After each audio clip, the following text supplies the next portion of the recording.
Hello बच्चों, बहुत बहुत स्वागत है आपकी अपनी आरकेडी एजुकेशन पॉइंट के एक नए वीडियो में। आज के इस नए वीडियो में देखने वाले हैं निदानात्मक कक्षा हेतु मॉड्यूल में जारी किए गए गणित के अध्याय 1 के सभी प्रश्नों को हल करेंगे। और मुझे उम्मीद है कि आप सभी बेहतर होंगे, मस्त होंगे और ज़बरदस्त होंगे और आपकी पढ़ाई भी ज़बरदस्त होंगी। तो चलो अब नए वीडियो की शुरुआत करते हैं। और उससे पहले आप सभी से रिक्वेस्ट है कि अभी तक जिसने भी सब्सक्राइब नहीं किया है तो वो सबसे पहले सब्सक्राइब करें, लाइक करें, वीडियो को ज़्यादा से ज़्यादा लोगों तक शेयर करें और अपनी बेल आइकन को ऑन करें ताकि आने वाले सभी वीडियो के नोटिफिकेशन आप तक पहुंच सके। तो जिसने भी सब्सक्राइब नहीं किया है तो वो सबसे पहले चैनल को सब्सक्राइब करें, लाइक करें और वीडियो को ज़्यादा से ज़्यादा लोगों तक शेयर करें। ठीक है, तो चलो हम स्टार्ट करने जा रहे हैं निदानात्मक कक्षाएं हेतु मॉड्यूल कक्षा 10वीं। ये न्यू बुक है, ठीक है, ध्यान रखना 2025-26 की दिख रही है आप सभी को। जी, चलो स्टार्ट करते हैं अध्याय 1। तो हम अध्याय 1 में वास्तविक संख्याएं को प्रारंभ करने जा रहे हैं। तो आप सभी लोग इसमें अपनी जो क्या बोलते हैं अपनी जो एड है तो उसको सभी लोग पास में रख लें। ठीक है, तो उसको रखने के बाद फिर बाद में स्टार्ट करते चलना है। तो आपकी जो पुस्तक का नाम क्या है, निदानात्मक कक्षा हेतु मॉड्यूल। इस मॉड्यूल को पास पे रखना है और सभी हल करते हुए अपनी कॉपी को कंप्लीट करना है। ठीक है, चलो इसमें से सबसे पहले ध्यान देना कि जिसको भी एचसीएफ और एलसीएम निकालते आता है, सबसे पहले एचसीएफ और एलसीएम निकालने के लिए सबसे पहले आप सभी को अभाज्य किसी भी संख्या का अभाज्य गुणनखंड निकालते आना चाहिए। अगर जिसको अभाज्य गुणनखंड निकालते आता है तो वह एचसीएफ और एलसीएम आसानी से निकाल सकता है। ठीक है, चलो सबसे पहले हम स्टार्ट करने जा रहे हैं सही विकल्प। तो सही विकल्प पे पहला क्वेश्चन है बच्चों यहाँ पे 96 और 404 का एचसीएफ क्या होगा। तो इस चार विकल्प में से ए का मान 120, बी का मान 4 है, सी का मान 10 है, तो डी का मान 3 है। तो इन चार में से किसी एक को चूज करना है। तो पहला विकल्प आ जाएगा अपना बी। तो इन दोनों का एचसीएफ कितना आ जाएगा, बी नंबर आ जाएगा। तो ध्यान रखना, मैंने 96 और 404 का एचसीएफ मैंने निकाल के बताया हूँ, जो पिछले अगले अपन जो करेंगे अगला वीडियो में, वो अगला वीडियो बोल रहा हूँ जो अगले पेज में किया हूँ मैंने इसका।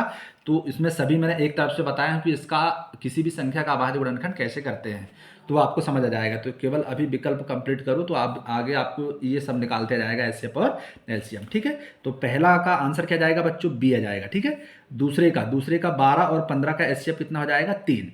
कितना हो जाएगा, 3 हो जाएगा। ठीक है, फिर आगे करते हैं प्रश्न क्रमांक 3 को। तो प्रश्न क्रमांक 3 में क्या लिखा है कि दो संख्याओं का गुणनफल बराबर 32 है, तो उनका एलसीएम बराबर कितना, 8 है, तो उसका एचसीएफ अपने को निकालना है। ठीक है, तो तुम्हें पता है कि पहली संख्या गुणित दूसरी संख्या बराबर क्या होता है, एलसीएम गुणित एचसीएफ होता है। तो जब इसका पक्षांतर करेंगे तो 8 जो किस में रहेगा, ये गुणा में रहेगा तो भाग में चल जाएगा, मतलब 8 का भाग किस में देना, 32 में। तो 8 चौक 32 कितने बार जाता है, 4 बार जाएगा। तो इसका भी मैंने पिछले उसमें पेज में बनाया हूँ, दूसरा प्रश्न है इसमें, जो इसी के जैसे ही है। ठीक है, जितने भी जो विकल्प दिख रहे हैं बच्चों आप सभी को, ये विकल्प जो दिख रहे हैं सभी का सभी अपन ने यहाँ पे डिटेल्स किए हैं इसी वीडियो में, तो सभी लोग जरूर देखिएगा। ठीक है,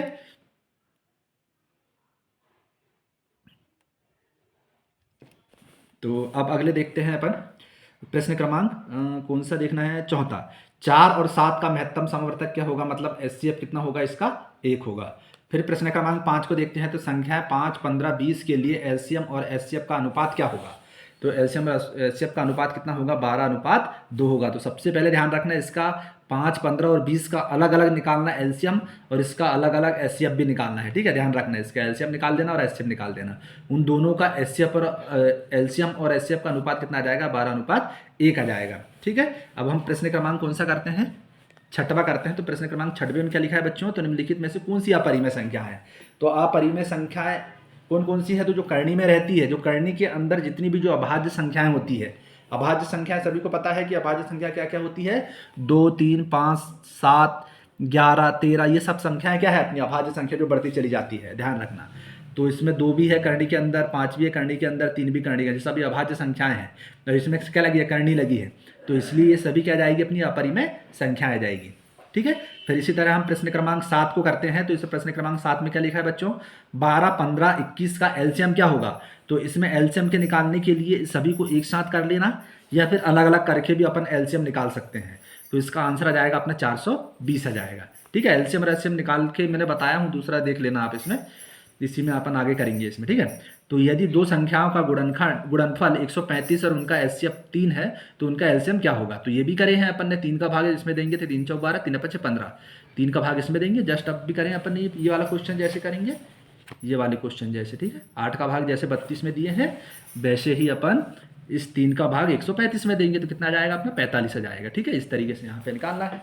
चलो हम अगला विकल्प करते हैं अपन प्रश्न क्रमांक 9 को। अब हम करते हैं प्रश्न क्रमांक 9 को। प्रश्न क्रमांक 9 में क्या लिखा है, 17, 23 और 28 का एचसीएफ कितना होगा। तो इसका एचसीएफ आ जाएगा अपना 1। तो प्रश्न क्रमांक 10वां देखते हैं। प्रश्न क्रमांक 10 में 11 और 13 का एचसीएफ कितना होगा, इसका भी एचसीएफ कितना होगा 1। प्रश्न क्रमांक 11वां में देखते हैं तो 8, 9 और 25 का एलसीएम कितना होगा बच्चों। तो इसका एलसीएम होगा अपना 1800। एलसीएम कितना होगा 1800। तो 12 देखो 12 में क्या लिखा है, 5 ऋण करणी 3 कौन सी संख्या है। तो ये है अपनी अपरिमेय संख्या। इसको अपरिमेय संख्या क्यों बोलेंगे अपन, ठीक है। ध्यान रखना कि जब भी परिमेय और अपरिमेय संख्याओं का जोड़ना या घटाना, जोड़ें या घटाएं तो भी कौन सी संख्या प्राप्त होती है अपने को, अपरिमेय संख्या अपने को प्राप्त होती है, ठीक है। अब अपन करते हैं प्रश्न क्रमांक 13 को अपन यहाँ पे सॉल्व करेंगे। तो प्रश्न क्रमांक 13 में क्या लिखा है बच्चों, 15 और 20 का एलसीएम कितना होगा। तो 15 और 20 का एलसीएम होगा अपना 60 आ जाएगा। कितना जाएगा 60। मैंने इन सभी में चिन्ह लगा दिया हूँ पहले ही। तो इसमें देखना 14 में तो संख्या 15 और 30 का एलसीएम और एचसीएफ का अंतर कितना होगा। तो पहले एलसीएम और एचसीएम निकाल लेना, उन दोनों का अंतर करेंगे तो कितना जाएगा अपना 20 आ जाएगा। वो सॉरी कितना जाएगा अपना 15 आ जाएगा। तो 14 का कितना जाएगा 20 मतलब 15, ठीक है। इस तरीके से अपने सभी विकल्प कंप्लीट होते हैं। अब हम करते हैं रिक्त स्थान की पूर्ति।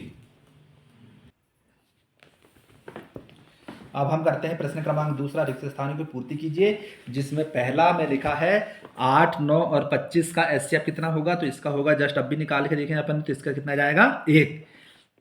जेएमपी बोर्ड 2021 और 24 में भी आया था, ठीक है। और नीचे वाला जो लिखा है करणी 2 1 क्या है, करणी 2 क्या है, करणी 2 क्या है, एक अपरिमेय संख्या है। जो इस पे चिन्ह लगाया मैंने तो अपरिमेय जाएगा। तो जेएमपी बोर्ड 2023 में आया था। फिर क्या है अपना 135 और 225 का एचसीएफ कितना होगा बच्चों। तो इसका जाएगा एचसीएफ 45/45। तो और फिर वैसे ही प्रश्न क्रमांक 4 में देखेंगे अपन तो 3 करणी 2 1 क्या है, अपरिमेय संख्या है। तो अपरिमेय मैंने टिक लगा दिया हूँ, ठीक है। तो यहाँ पे क्या लिख लेना, अपरिमेय संख्या है, ठीक है। फिर अगला करते हैं अपन सत्य और असत्य प्रश्नों को अपन यहाँ पे सॉल्व करेंगे। तो यहाँ पे मैंने सभी में लिख दिया हूँ हर एक में। तो इसमें लिखा है कि एक प्राकृत संख्या का अभाज्य गुणनखंड उसके गुणनखंडों के क्रम को छोड़ते हुए अद्वितीय होता है। तो ये क्या जाएगा अपना सत्य आ जाएगा, ठीक है। प्रश्न क्रमांक दूसरे में लिखा है प्रत्येक अपरिमेय संख्या एक वास्तविक संख्या होती है। इसका मतलब यह है कि जितनी भी जो अपरिमेय संख्या है क्या वो वास्तविक संख्या में आती है। तो क्या जाएगा अपना सत्य आ जाएगा, सत्य है। मैंने बताया ना कि वास्तविक संख्या किसे कहते हैं, परिमेय और अपरिमेय संख्याओं का संग्रह क्या कहलाता है अपना, वास्तविक संख्याएं कहलाता है। फिर प्रश्न क्रमांक तीसरे को देखेंगे अपन, प्रत्येक वास्तविक संख्या एक अपरिमेय संख्या होती है। तो ये असत्य है अपना, ठीक है। जितनी वास्तविक संख्याएं जो है क्या अपरिमेय में आती है तो वो गलत है, ये सही है अपना। क्या अपरिमेय वास्तविक में आती तो वो सही हो जाता है। जैसे ये है, ये एक दूसरे के एक से क्वेश्चन लेकिन थोड़ा इधर किधर, ये वाला इधर कर दिया, ये वाला इधर कर दिया, इसलिए क्या आ गया अपने ये असत्य आ गया। 15 और 21 का एलसीएम कितना होगा 105 है। तो आप निकालोगे एलसीएम इसका तो कितना जाएगा अपना 105 आ जाएगा, जो सत्य है। 1/करणी 2 एक क्या है, 1/करणी 2 एक परिमेय संख्या है, जो गलत है क्योंकि 1/करणी 2 क्या है, एक अपरिमेय संख्या है, ठीक है। दो संख्याओं का गुणनफल उसके एचसीएफ और एलसीएम के गुणनफल के बराबर होता है, जो सत्य है। तो आंसर कितना जाएगा अपना सत्य। 26 और 91 का एचसीएफ कितना जाएगा बच्चों, इसका अपना 13 जाएगा। क्या तो क्या आ जाएगा इसमें सत्य आ जाएगा, ठीक है। इस तरीके से अपने को यहाँ पे करना है। चलो हम अगला करते हैं प्रश्न क्रमांक 4। तो प्रश्न क्रमांक 4 का पहला में लिखा है 306 और 657 का एचसीएफ कितना होगा। तो इसका एचसीएफ होगा बच्चों अपना 9। तो कितना जाएगा 9, जो इसमें मैंने पहला लिख दिया हूँ, मतलब यहाँ पे इस तरीके से यहाँ पे लगा देना, ठीक है। फिर करणी 2 एक क्या है, अपरिमेय संख्या। तो ये इसका अपरिमेय संख्या यहाँ पे आ जाएगा, ठीक है। एक मिनट जी, मैं बना दे रहा हूँ इसका एचसीएफ कितना जाएगा, ये इस तरीके से पहले का ये आ गया 9। करणी 2 एक अपरिमेय संख्या, ये इस तरीके से बनेगा, ये इस पे लगा दिया मैंने। 9 और 27 का एलसीएम कितना होगा। तो तीसरे मैंने किस में लगाऊँ, 27 हो गया है, ये आ गया इस तरीके से। 2 सहअभाज्य संख्या का एचसीएफ कितना होगा। तो ये 1 होगा। सबसे छोटी धनात्मक भाज्य संख्या क्या होती है, तो वो होती है 4। ये इस तरीके से यहाँ पे ये बन जाएगा, ठीक है। बात समझ आई। चलो हम करते हैं प्रश्न क्रमांक 5 में एक वाक्य में उत्तर दीजिए।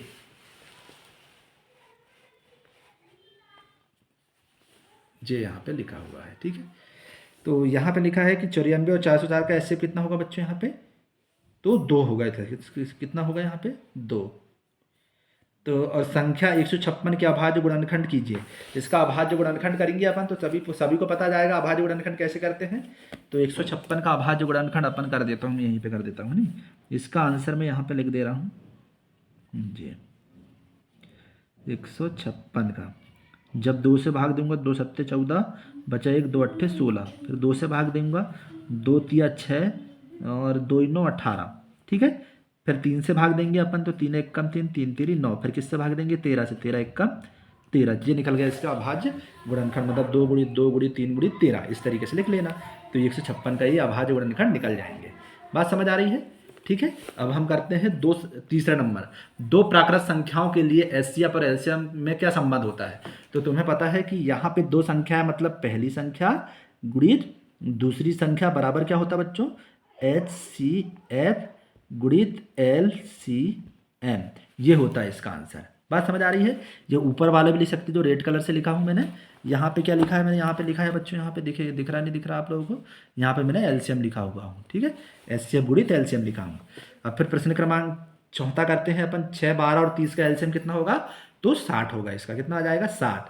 पांचवा क्या जाएगा, क्या करणी 5 एक अपरिमेय संख्या है, तो हाँ, तो करणी 5 क्या है, एक अपरिमेय संख्या है।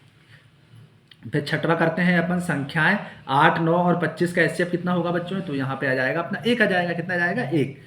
सातवां का संख्या 505 के अभाज्य गुणनखंड लिखिए, तो 5 गुणित 7 गुणित 11 गुणित 13 गुणित 11, इस तरीके से ये क्या आ जाएंगे अपने अभाज्य गुणनखंड। तो इसमें 8वां नंबर में क्या है, 10 और 100 का एचसीएफ कितना आ जाएगा, अपना आंसर में आ जाएगा 10, ठीक है। तो यहाँ पे अब हम करने जा रहे हैं प्रश्नों को, तो प्रश्नों को यहाँ पे सभी लोग अच्छे से गौर से समझने की कोशिश करना। जितने भी जो विकल्प किए हैं, तो पूरे के पूरे विकल्प के जितने भी जो आंसर है अपने को इसमें मिलने के देखने को मिलेंगे। और जो विधि है तो वो विधि अपने को यहाँ पे एक दूसरे से कन्वर्ट रहेगी है, ठीक है। तो आगे करते हैं अपन प्रश्न क्रमांक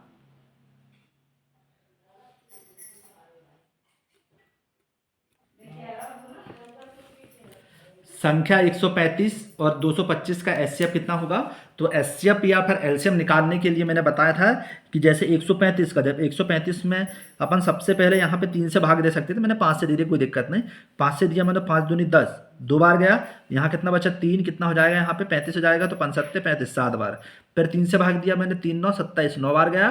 फिर 9 में किसका भाग जाएगा, 3 का, तो 3 का भाग दिया, 3 3 9, फिर 3 में किसका भाग जाएगा, 3 का, 3 1 कम 3, फिर निकाल लिया अपन ने 3 कम, 3 से भाग दिया अपन। फिर 225 का निकालेंगे अपन, 225 को मैंने अलग अलग करना है इसमें, ठीक है। तो जब मैंने 3 का भाग दिया इसमें, 3 7 21, 3 5 15, 75 बार गया। फिर इसी तरह 3 का भाग इसमें दिया मैंने 75 में, तो कितने बार, 25 बार आ जाएगा। फिर 5 से भाग दिए, 5 हम 25, 5 बार जाएगा। फिर 5 का भाग इसमें दिए, 1 बार जाएगा। बस समझ आ रही है। इस तरीके से करना है। इसका मतलब ये है कि जब मैंने 135 का जब मैंने अभाज्य गुणनखंड किया, तो इसका कितना आया बच्चों यहाँ पे 3 की घात 3, 3 की घात 3 का मतलब 3 कितने बार आया, ये 3 बार आया, इसलिए मैंने कितना लिखा, 3 की घात 3। 5 कितने बार आया, 1 बार आया, इसलिए 5 की घात 1 लिख दिया मैंने, ठीक है। ठीक है, इस तरीके से मैंने क्या निकाल दिया, इसका ये निकाल दिया। फिर 225 को जब अपन ने इसका अभाज्य गुणनखंड किए, तो 3 कितने बार आया, 2 बार आया, देखो 1 2, तो 2 बार लिख दिया मैंने। 5 कितने बार आया, 2 बार आया, देखो 1 2, तो 2 बार आ गया। 5 कितने बार, 2 बार।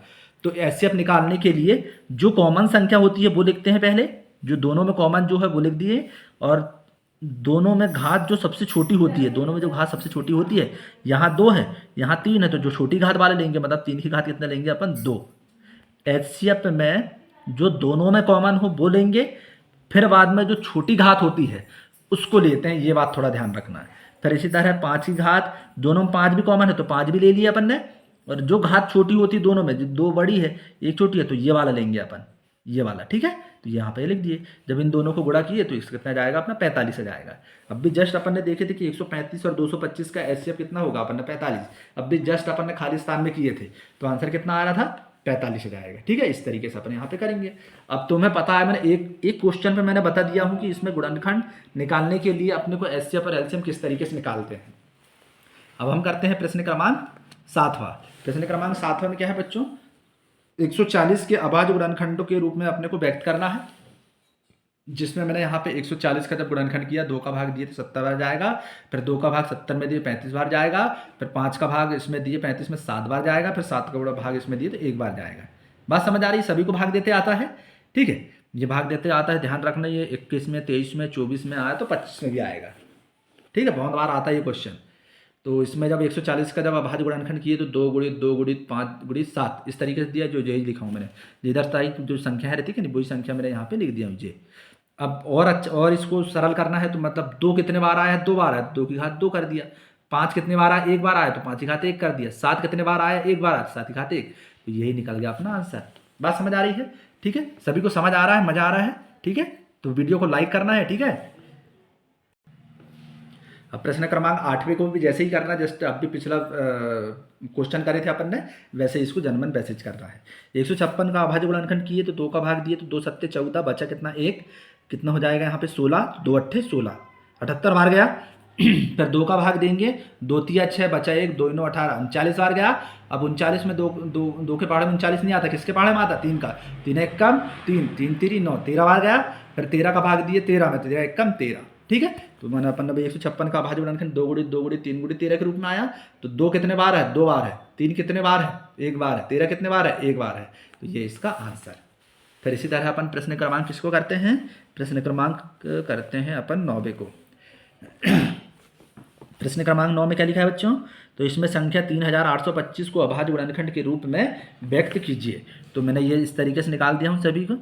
3 1 कम 3, 3 दूनी 6, बचा कितना 2, हो गया 22, तो 3 सत्ते 21, 7, बचा कितना 1, तो कितना हो गया 15, तो 3 5 15। ठीक है, जिसको मैंने यहाँ पे हमारी जो है ऑफलाइन क्लासेस भी चलती है। ठीक है, हमारे ग्राम पलटवाड़ा में ऑफलाइन क्लासेस चलती है नया पेट्रोल पंप के सामने। तो जिसको भी ऑफलाइन क्लासेस ज्वाइन करना है तो वो आके वहाँ पे ज्वाइन कर सकता है, जिसमें हमारा नंबर इसमें भी लिखा रहता है। तो आप सभी लोग नंबर से कांटेक्ट हमें कर सकते हैं ताकि आप ऑफलाइन में भी पढ़ सकें। ठीक है, तो इस तरीके से बना है। तो यहाँ 3 कितने बार आया है, 2 बार आया है। 5 कितने बार आया, 2 बार आया। 17 कितने बार आया, 1 बार आया। तो इस तरीके से यहाँ पे बना सकते हैं। बात समझ आ रही है? ठीक है, ये बन गया अपना प्रश्न क्रमांक 9। अब हम करते हैं प्रश्न क्रमांक 10वां को। प्रश्न क्रमांक 10वें में 5 और 15 का क्या निकालना, अपने को एलसीएम निकालना। 5, ये 5 लिख दिया मैंने, 5 का 5 में जाएगा तो 1 बार जाएगा।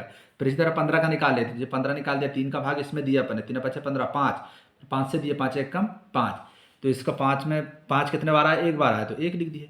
15 में 3 कितने बार, 1 बार। 5 कितने बार, 1 बार। ये देखो 3 1 बार, 5 1 बार, ये लिखा मैंने। एलसीएम निकालना अपने को, तो 3 गुणित कितना जाएगा 5।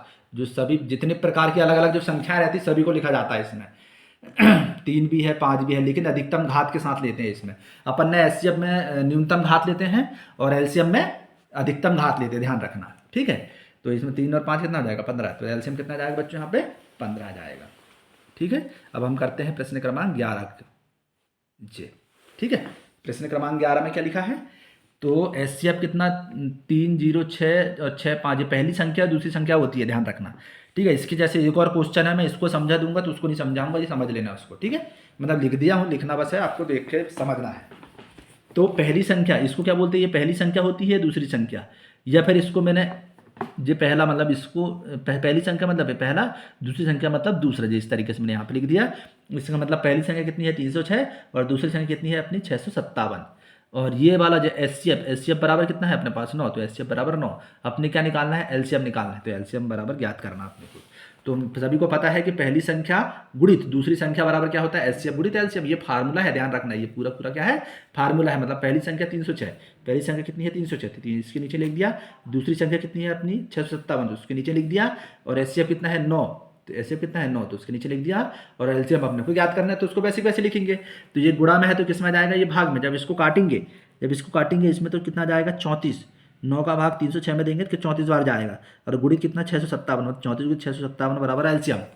इन दोनों गुणा करेंगे तो 22,338 इसका एलसीएम आ जाएगा। ठीक है, इस तरीके से अपने को करना है। अब हम करते हैं प्रश्न क्रमांक 12 को।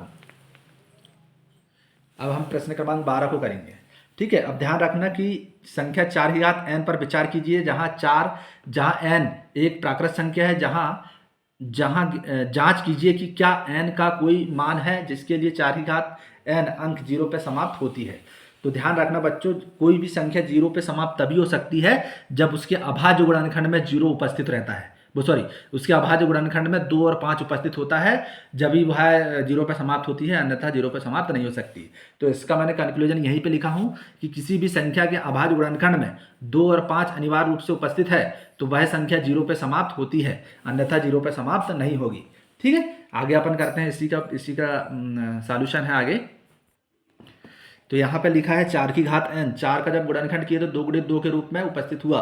2 गुणित 2 की घात कितना n, मतलब इसका मतलब ये है कि इसके 4 के अभाज्य गुणनखंड में 2 तो उपस्थित है, 2 उपस्थित है, लेकिन क्या उपस्थित नहीं है, 5 उपस्थित नहीं है, अतः यह 0 पर समाप्त नहीं हो सकती, जो मैंने यहीं पे लिखा हूँ। चूंकि 4 की घात n के अभाज्य गुणनखंड में 2 उपस्थित है लेकिन 5 उपस्थित नहीं है, अतः 4 की घात n शून्य पर समाप्त नहीं हो सकती। इस तरीके से मैंने यहाँ पे लिख दिया। ठीक है, अब हम करते हैं प्रश्न क्रमांक 13 की ओर चलते हैं। तो प्रश्न क्रमांक 13 में क्या लिखा है बच्चों, ये देखो प्रश्न क्रमांक 13 में, तो प्रश्न क्रमांक 13 जी यहाँ तक दिख जाएगा सभी को। ठीक है, पूरा पूरा दिख रहा है, मतलब जिसका मैंने जी पहली संख्या को ले लिया मैंने, इतने से निकाल लिया मैंने जी। तो इसमें से देखो 7 गुणित 11 गुणित 13 गुणित धन 13 है, इसमें गुणित 13 धन 13 है। तो यहाँ पर से 13 कॉमन निकल जाएगा, तो कितना बचा, 7 बचा, 11 बचा, 13 तो अपन ने यहाँ से निकाल लिए। ठीक है, तो बाहर हो गया वो, तो बचा कितना अपने पास, यहाँ पर से भी 13 निकल गया, बचा कितना 1। तो 11 गुणा 7 में करेंगे, 11 से 77 धन 1, तो 77 धन कितना हो जाएगा 78। पहली संख्या हो गई अपनी, मतलब पहला वाला निकल गया।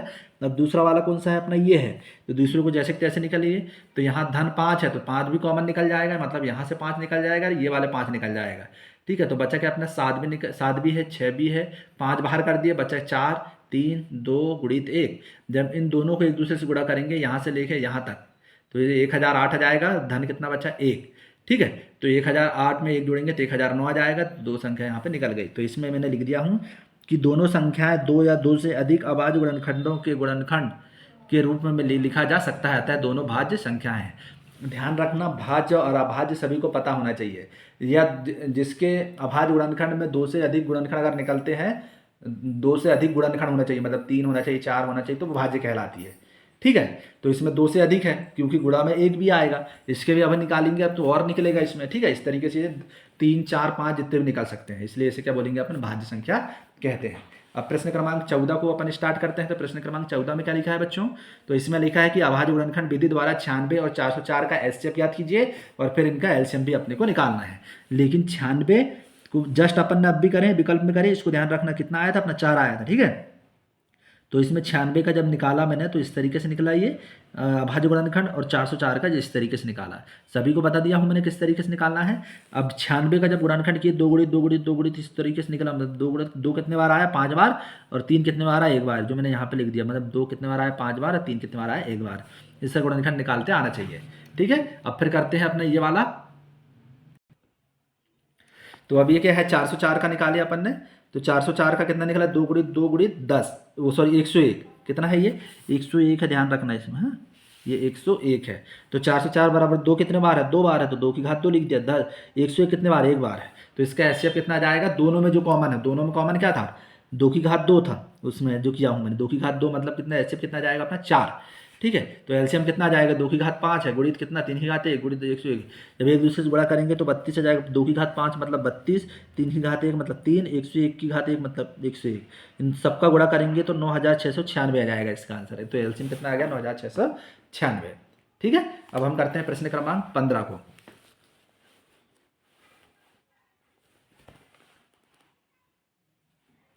चलो, प्रश्न क्रमांक 15 में क्या लिखा है बच्चों, तो इसमें लिखा है कि संख्या 26 और 91 के एचसीएफ पर एलसीएम ज्ञात कीजिए, जांच कीजिए कि दो संख्याओं का गुणनफल बराबर एचसीएफ पर एलसीएम होता है या नहीं। ठीक है, तो ये पहली संख्या 26 है और दूसरी संख्या क्या है अपनी 91। इसका गुणनखंड किए तो 2 गुणित 13 आया, और 91 गुणनखंड किए तो कितना आया, 13 गुणित 7 आया।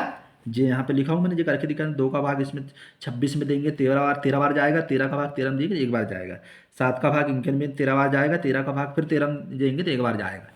जी इसका गुणनखंड करके इस तरीके से निकाल दिया। तो एचसीएफ निकालना है, तो जो दोनों में कॉमन हो तो वो आ जाएगा अपना एचसीएफ। तो क्या कर दिया अपने 13, लेकिन ध्यान रखना कि जो निकाले हैं वो न्यूनतम घात के साथ निकालना अपने को। तो क्या जाएगा अपना 13, फिर निकालना अपने को एलसीएम। एलसीएम बराबर जितनी प्रकार की संख्याएं हैं सभी को लिख देते हैं, लेकिन अधिकतम घातों के साथ, 2 गुणित 13 गुणित 7, तो इन सभी में अलग अलग प्रकार की संख्या है, लेकिन सब में 1 1 है, तो सब में 1 1 आ जाएगा। जब एक दूसरे से गुणा करेंगे तो कितना जाएगा अपना 182 आ जाएगा। ठीक है, अब आगे अपन इसी के आगे देखते हैं जी। ठीक है, फिर दो संख्या का गुणनफल बराबर कितना होता है, 26 गुणित 91, मतलब दो संख्या गुणनफल निकाल ले पहले। तो दो संख्या गुणनफल आ जाएगा 26 गुणित 91, मतलब पहली संख्या थी, ये पहली संख्या थी, दूसरी संख्या थी, तो 26 गुणित 91 कितना आया अपना 2366 आया। अब इसका एलसीएफ और एलसीएम, एचसीएफ देखो अब इसका भी गुणा करना अपने को, इन दोनों गुणा करना है तो कितना आना चाहिए, दोनों के बराबर आना चाहिए। तो मतलब ये 23 66 आया तो ये भी 23 66 आ गया, आएगा गुणा करने में एचसीएफ गुणित एलसीएम, तो 13 गुणित 182, इन दोनों गुणा करें तो 2366 आ गया। तो अपन यहाँ पे क्या लिखे हैं, अतः दो संख्या का गुणनफल बराबर क्या होता है, एचसीएफ गुणित एलसीएम, जो मैंने यहाँ पे लिखा एचसीएफ गुणित एलसीएम, या पहली संख्या गुणित दूसरी संख्या बराबर एचसीएफ गुणित एलसीएम। ये वाला लिखो या फिर ये वाला लिखो, दोनों का मतलब वही है। ठीक है, बात समझ आ रही। अब हम करते हैं लास्ट क्वेश्चन। तो लेकिन जिसने भी जो नए व्यूवर्स है, जिसने भी सब्सक्राइब नहीं किया है, वो सबसे पहले चैनल को सब्सक्राइब करना है, और जिसने लाइक नहीं किया वो लाइक भी करो। ठीक है, सभी लोग लाइक किया करो, कमेंट्स किया करो। ठीक है, कुछ भी प्रश्न पूछा करो, कम से कम मैं भी बता सकूँ आप लोगों को। समझ आ रहा है? ठीक है, अब हम करते हैं प्रश्न क्रमांक 16 को। एचसीएफ, इसके पहले अपन ने एक और क्वेश्चन किए हैं, ये जनमन बेसिक है। एचसीएफ 72 गुणित 120, सर 72, 120 बराबर 6, मतलब एचसीएफ कितना दिया, 6। एलसीएम दिया है, एलसीएम अपने को ज्ञात करना है। तो पहली संख्या कितनी होगी, 72, जो मैंने लिखा हूँ। ये कितनी, पहली संख्या अपनी 72 और दूसरी संख्या कितनी आ जाएगी, 120। ठीक है, आगे करें। तो इसमें एचसीएफ बराबर 6, एलसीएम बराबर दिया जाएगा। तो पहली संख्या गुणित दूसरी संख्या निकाल लेते हैं अपन। तो एचसीएफ गुणित एलसीएम, तो पहली संख्या कितनी 72 और दूसरी संख्या 120। एचसीएफ अपने को 6 है, गुणा तो एलसीएम निकालना है। तो इसमें जब भाग, गुणा वाली संख्या इसमें जाएगी भाग में, इसको जब भाग देंगे तो 20 बार जाएगा, मतलब 72 गुणित 20 में जब भाग देंगे अपन तो कितना जाएगा अपना 140। ठीक है, 72 गुणित 20, तो इसका कितना जाएगा 1440 से जाएगा, गुणा करने पे कितना जाएगा 1440। तो एलसीएम बराबर कितना जाएगा 1440। ठीक है, इस तरीके से अपने ये आंसर आता है और ये प्रश्न कंप्लीट होता है अपना। तो ध्यान रखना, गृह कार्य के लिए आप सभी लोग ये सब कंप्लीट कर करके ध्यान रखना, ये गृह कार्य लिखा है। ठीक है, ये जितने भी जो क्वेश्चन करोगे बच्चों, ये सभी जो है पेपर के लिए मोस्ट आईएमपी रहेगा, और मोस्ट आईएमपी के साथ साथ सभी को एक तरफ से ये होमवर्क कंप्लीट करना है। ठीक है, ये दिख रहा है सभी को, ये इस तरीके से आप सभी लोग इन सभी 16 प्रश्नों को यहाँ पे सॉल्व करना है, और सभी कंप्लीट करने के बाद विकल्प भी इसी से आएगा पेपर में, वार्षिक पेपर के लिए सभी मोस्ट आईएमपी रहेंगे। तो सभी लोग ध्यानपूर्वक इसे समझते हुए करना है, और जिसको नहीं बनेगा तो वो सभी लोग स्क्रीनशॉट करके अपने डिस्क्रिप्शन पे, सॉरी अपने जो चैट पे उस पर डाल देना, ताकि मैं वहाँ पे बता सकूँ आप लोगों को हल कंप्लीट करके, और एक नया वीडियो बना दूंगा आप लोगों के लिए, बता देना कि इसमें कौन सा प्रश्न नहीं बन रहा है।